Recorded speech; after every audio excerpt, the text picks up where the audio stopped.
जैसे कि आप तमाम हज़रात को मालूम है कि ये तकरीब बहुत बाबरकत तकरीब है। खत्म कुरान पाक के हवाले से ये तकरीब मुनाक़िद की गई है और इसी हवाले से हम तमाम हज़रात यहाँ पे जमा हुए हैं और इसका मकसद सिर्फ और सिर्फ ये है कि कुरान का पैगाम जितनी दूर तक हो सके हम पहुँचाएँ उसको। और उसका हक़ ये है कि जब कुरान पाक के हवाले से बात की जाए या कुरान पाक की तिलावत की जाए, हम तमाम हज़रात पर लाजिम है कि हम खामोशी और अदब के साथ उसको सुने। और अब इस तकरीब का आगाज़ करने के लिए मैं दावत देता हूँ तिलावत कुरान पाक के लिए कारी मोहम्मद इलियास साहब को। कारी मोहम्मद इलियास साहब स्टेज पे आकर तिलावत कुरान पाक फरमाएं।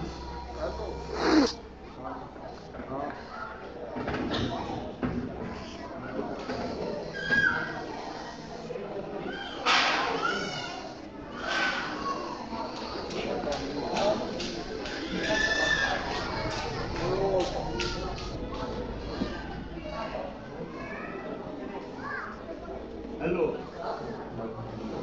अस्सलामु अलैकुम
كذبت ثمود بطغواها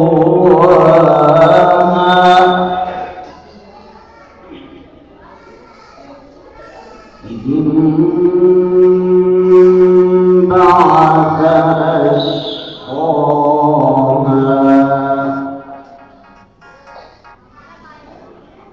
فقال لهم رسول الله ناقة الله وسقياها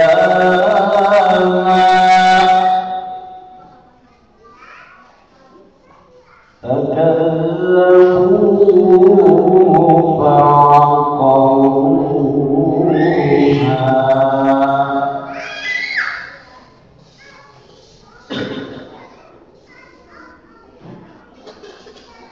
قد أفلح من زكاها وقد خاب من دساها كذبت ثمود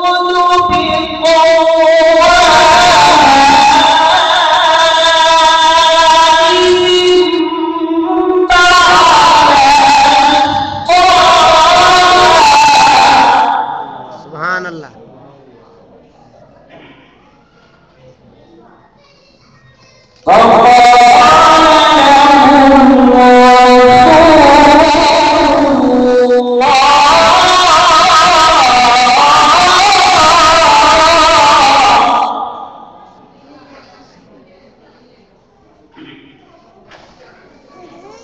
فقال لهم رسول الله ناقة الله وسقياها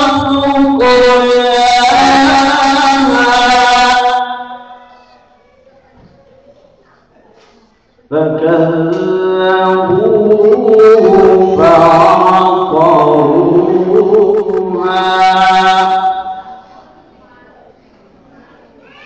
فدمدم عليهم ربهم